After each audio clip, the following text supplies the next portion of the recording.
잠언 19장. 가난하여도 성실하게 행하는 자는 입술이 패역하고 미련한 자보다 나으니라. 지식 없는 소원은 선하지 못하고 발이 급한 사람은 잘못 가느니라. 다시 1절 2절입니다. 가난하여도 성실하게 행하는 자는 입술이 패역하고 미련한 자보다 나으니라. 지식 없는 소원은 선하지 못하고 발이 급한 사람은 잘못 가느니라. 24절 말씀 더 보겠습니다. 여호와를 경외하는 것은 사람으로 생명에 이르게 하는 것이라. 경외하는 자는 족하게 지내고 재앙을 당하지 아니하느니라. 24절 여호와를 경외하는 것은 사람으로 생명에 이르게 하는 것이라. 경외하는 자는 족하게 지내고 재앙을 당하지 아니하느니라. 굿모닝, 굿나잇, 10분 아침 묵상 잠자리 생각 19일 잠언 19장입니다. 제목은 하나님을 경외하는 삶. 잠언의 핵심 주제는 하나님을 경외하는 것이 지혜의 근본이다 입니다. 19장은 다시 경외하는 내용, 즉 지식, 경외하는 자의 삶의 모습, 재물과 친구, 권고, 징계, 거짓 증인, 가정 생활에 대한 지혜를 나누고 있습니다. 오늘은 29절 중에 세 구절을 좀 보려고 하고요. 저는 이 경외하는 자들이 지혜와 지식을 얻어서 구체적인 삶의 현장에서 어떻게 하나님의 성품을 드러내야 하는지 이걸 계속해서 묵상하게 하시는 19장인 것 같습니다. 최근 코로나는 우리의 삶을 완전히 바꿔놓고 있습니다. 언론의 보도가 되지는 않고 있지만 꿈을 잃어버린 20대 청년들의 삶의 절박함, 그리고 갈수록 심해지는 빈익빈 부익부 속에서 어떻게 하나님을 경외하는 그리스도인들이 하나님을 사랑하는 것과 이웃을 사랑하는 것에 책임을 가져가야 할지 더욱 묵상하게 하십니다. 여호와를 경외하는 것이 어떻게 구체적인 삶 속에 나타나야 하는가. 23절 여호와를 경외하는 것은 사람으로 생명에 이르게 하는 것이라. 경외하는 자는 족하게 지내고 재앙을 당하지 아니하느니라 라고 말씀하고 있습니다. 하나님을 경외하는 것은 생명 그 자체입니다. 그 생명을 전하는 것이 경외하는 자의 삶의 내용이어야 합니다. 저희 가정에 오랜 시간 사랑으로 교제하며 늘 겸손히 여러 사람들을 섬기는 정말 좋은 이제는 직장을 은퇴하신 장로님과 권사님 부부가 계십니다.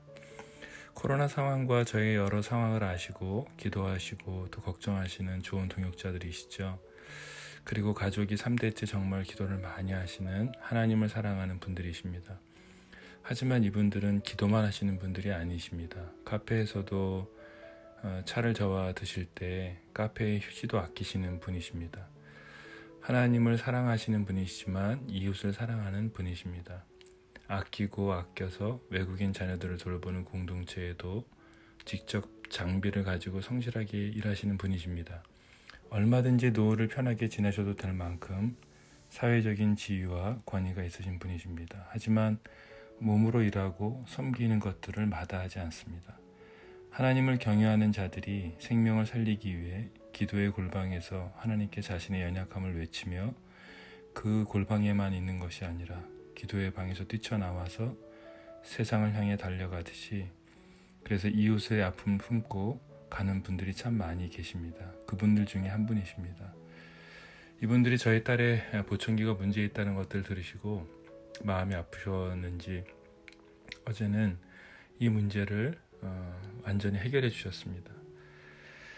아내와 저는 그냥 눈물을 흘렸습니다. 하나님을 경외하는 삶이란 하나님을 사랑하는 추상적인 삶이 아니라 나를 희생해서 이웃을 사랑하는 것을 보이시는 겸손하심을 제가 보면서 오늘 하나님을 경외하는 삶을 살아가는 분들로 진정한 지혜가 무엇인지 하나님께서 많은 말씀을 하고 계십니다. 오늘 19장 1절은 가난하여도 성실하게 행하는 자는 입술이 패역하고 미련한 자보다 나으니라 라고 기록되어 있습니다. 저는 부자인데 성실하게 살며 하나님을 경외하는 분들을 많이 보게 됩니다. 1절의 핵심은 가난이나 부에 있지 않습니다. 성실한 삶이 경외하는 삶이라고 말씀하고 있습니다. 성실한 삶은 즉 하나님을 경외하는 삶이라고 말씀하고 있는 거죠. 하나님을 경외하는 것은 성실한 삶이다. 게으른 자는 손을 그릇에 넣고서도 입으로 올리기를 괴로워한다고 24절에 말씀하고 있듯이 19장 전체는 하나님을 경외하는 자들의 삶이 어때야 하는지에 대해서 성실과 게으름으로 계속 비교하고 있습니다. 욥에 대한 고난을 우리가 이야기할 때 우리는 늘 놓치는 것들이 있습니다. 욥의 고난은 하나님이 허락하신 것입니다. 그것은 욥의 실수에서 혹은 성실하지 못해서 받은 고난이 아닙니다. 욥기 1장에 욥에 대한 설명 중에 순전하고 정직하며 하나님을 경외하며 악에서 떠난 자인데 이 사람이 얼마나 부유한 자인지 그의 재산을 계속 설명하고 있습니다. 욥은 하나님을 경외하는 자로 지혜로운 자였습니다. 우리의 실수나 죄로 얻어진 어려움을 고난으로 착각해서 실수를 해서는 안 되는 것입니다. 베드로전서 3장 말씀 보면 선을 행함으로 고난을 받는 것이 하나님의 뜻일진데 이렇게 기록하고 있습니다.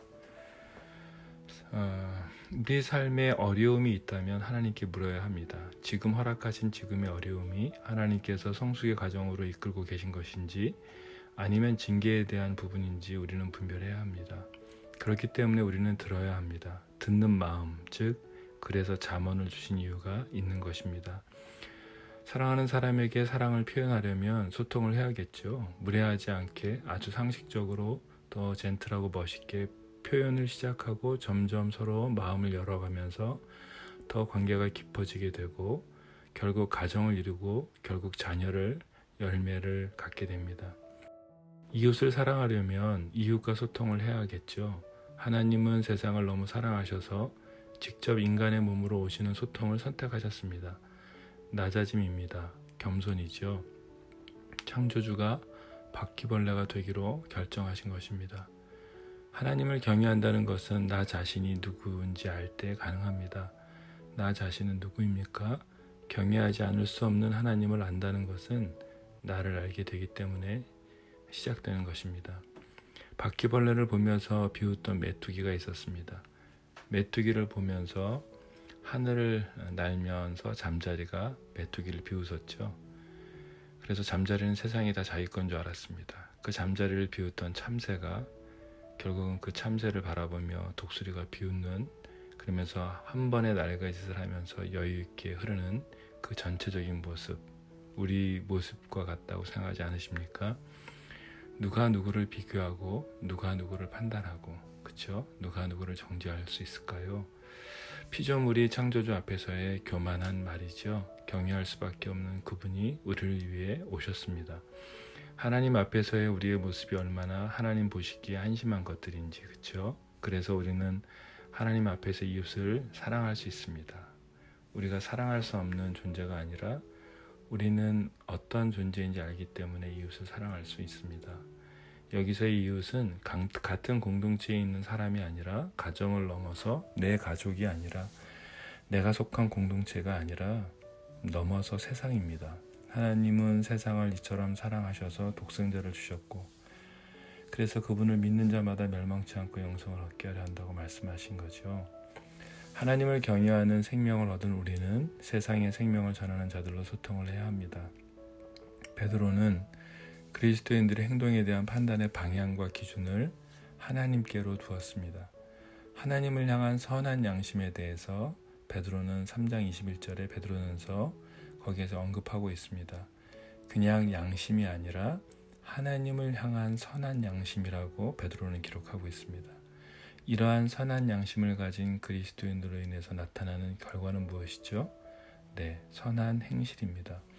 너희가 열심으로 선을 행하면 누가 너희를 해하리요. 선한 양심을 가지라. 이는 그리스도 안에 있는 너희의 선행을 욕하는 자들로 그 비방하는 일에 부끄러움을 당하게 하려 함이라. 세상 사람들도 보는 눈이 있습니다. 세상 사람들도 양심에 느껴지는 것이 있습니다. 세상 사람들도 하나님을 경외하는 삶을 살아가는 그리스도인들을 보고 감탄하게 되는 것 또한 있습니다. 아니, 당신들의 삶을 보니 예수님 정말 믿고 싶어집니다. 당신들의 거룩한 삶, 선한 양심에 기반한 선한 행실을 하는 그 고귀한 삶, 도대체 어떻게 그게 가능합니까? 라고 세상 사람들이 우리를 보고 질문해야 되죠. 이것이 생명을 전하는 하나님을 경외하는 사람들의 열매입니다. 그래서 복음의 걸림돌들이 아니라 복음의 지혜로운 접촉점들로 우리의 역할을 점검해야 하는 중요한 시간이 되었다고 생각합니다. 소망, 겸손, 지혜는 하나님을 경외할 때 주어지는 성품입니다. 다니엘이 가진 중요한 성품이었죠. 복음을 전하는 놀라운 지혜가 우리에게 있기를, 세상 사람들이 우리를 보고 소망이 갖게 되기를, 우리의 겸손을 통해 주님을 증거하게 되기를 기도해 봅니다. 충북의 한 교회에서 이번 코로나 사태로 세상과 지역사회의 아픔을 외면하지 않는 좋은 이웃이 되겠습니다 라고 죄송합니다 라는 현수막을 올린 기사를 보았습니다. 교회의 수양관을 자가격리 혹은 치료하는 곳으로 제공하는 움직임들도 있는 기사를 보았습니다. 하나님이 우리에게 오셔서 십자가로 소통하셨던 것처럼 사람들이 뭐라 해도 억울해도 잠잠히 하나님께 맡기고 우리는 세상을 향해 소통을 멈춰서는 안 됩니다. 정치권 혹은 여러 음모론에 대해서 논의에 침몰되지 마시고 하나님께서 코로나를 허락하신 지금의 사태를 나 개인과 가정과 공동체 안에서 하나님을 사랑하는 것과 이웃을 사랑하는 것을 삶에 어떻게 열매로 가져가야 할지에 대한 정말 진중한 고민을 말씀을 열고 드려야 하는 시간이 우리 모든 그리스도인들에게 오고 있는 것 같습니다. 잠언 19장 2절 지식 없는 소원은 선하지 못하고 발이 급한 사람은 잘못하느니라. 다른 번역을 볼까요? 지식 없는 열심은 무가치하고 서두르면 무리가 따른다. 하나님은 생각하라고 하십니다. 지식을 가지라고 하십니다. 미디어가 만들어낸 그 알고리즘에서 휘말리지 말고 생각하라고 말씀하십니다. 지식이 있는 소망을, 지식이 있는 열심을 가지라고 지금 잠언 19장에서의 지혜가 외치고 있습니다.